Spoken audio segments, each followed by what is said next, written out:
Welcome to my YouTube channel. I'm going over my games on my journey, trying to get better at the game of chess and get up to 1,000 ELO, 1,500, 2,000, 2,500, whatever I can get up to. Um, but yeah, my first goal is to get to 1,000. This game, I had white pieces, and I played the typical moves for the Jabba London, and this was really something that caught my eye. This is not something that people play, and the chess.com reviewer um, says that this is not the right move, and um, uh, and I don't know how to exactly take advantage of the mistake.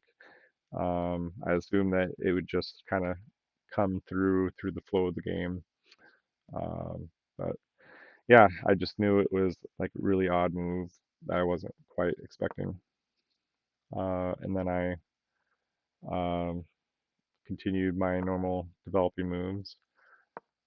Um, and I've been putting the uh, pawn up there just to prevent any kind of pinning. But that shouldn't have been much of a concern with the queen over here, because the queen's not going to come to pin the knight to do anything. So anyhow, they started their own little pawn storm on me to move my bishop, and I wanted to hit the knight or the rook, um, and I thought the rook is trapped. Mostly, put the bishop up here. I can move the queen up here if they just like moved it up one, and then there's not a whole lot that they can do. They could always push that pawn. They're probably safe, uh, but the most important thing about this move is it kind of, if they don't blunder um, and actually move this up, it just weakens the king side of the board, make it a little bit easier for me to attack. So they actually did do the best move to block that bishop. I moved it right back, trying to prevent uh, getting taken by the pawns. And their goal is to trap that bishop. So I just moved the pawn up one square. Yeah, really, it would have been a lot more accurate if I would have moved it up two squares. Um, I guess the thing that I was thinking about was if I moved it up two squares, um, that um, actually, yeah, it wouldn't have been too bad. Like if they take with the pawn, that's okay. If they just push, it's still just fine. So yeah, I was thinking that they would have something up their sleeve, but really they wouldn't have. So they continued to attack the bishop, and I created that little escape square for the bishop there. So yeah, that was really the only move. So it had to be a best move. The only move that doesn't lose the bishop. And yep, because the queen guards that square. And I was thinking, okay, now I can resume my attack, forking. This queen can't can't take here because they would end up losing the queen to my bishop.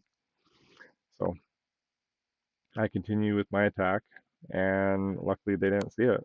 So I got the fork, and then I was able to, because the queen wasn't in the back rank, I'm able to save the knight. So I just move like my bishop to this square, good diagonal to be on. Um, So yeah, and then they moved their knight down here, which I did think was kind of an odd move because is that a free knight? Um, I didn't quite know what their thought was. Maybe they didn't realize that I could just take. Uh, Maybe they just wanted me to take with bishop to recapture just to get rid of my bishop. It blocks the bishop, so this could be more easily attacked. Um, but I mean, I still have this square. If they really wanted to trap that knight, they would probably move like this here.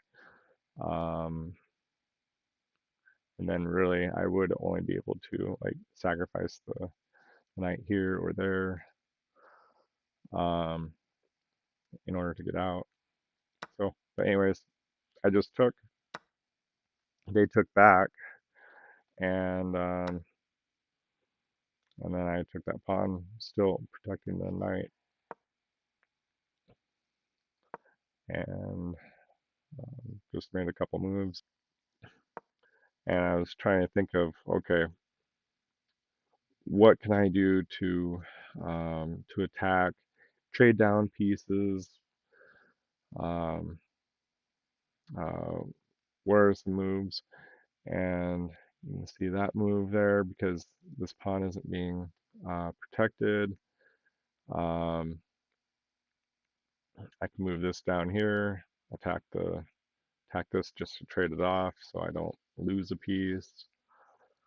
So that's what I did. I didn't want to lose that piece, and apparently they thought that moving this over here was a better idea. And it probably was because I would be hitting the queen. But I just wanted to make sure I could trade this piece off for equal material. They probably would have just backed up the queen. Have to move that anyway. I don't know. Um, so and now, yeah, I guess the knight is under attack right here. But again, still protected by that wonderful, wonderful bishop.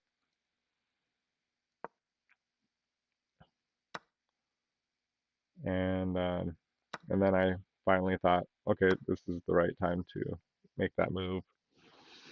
Attack the queen. Queen sidesteps moves, and I was able to save that knight and attack that bishop there too. And I was okay because two pawns on this side right there, it's not going to go anywhere. They'd have to take out both of these pawns to promote. So I checked them, and then I grabbed that pawn, pinning this pawn,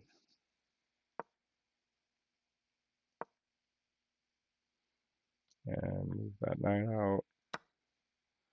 He took, I took back. Again, just trying to trade down material.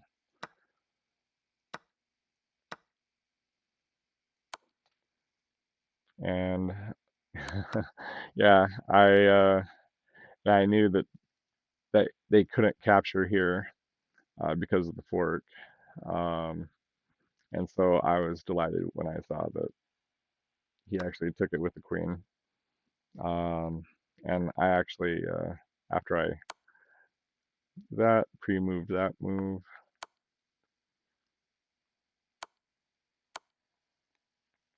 gave him another check. He moves there, and I did kind of a intermediate move, giving him a check there, but it lost the bishop. Um, but I didn't really need it. Got plenty of material here and just take all of this stuff. I am really bad at finding like um, made in one or made in two. Like apparently this was a made in one. I should have looked at it a little bit closer. um, because that could have just ended the game.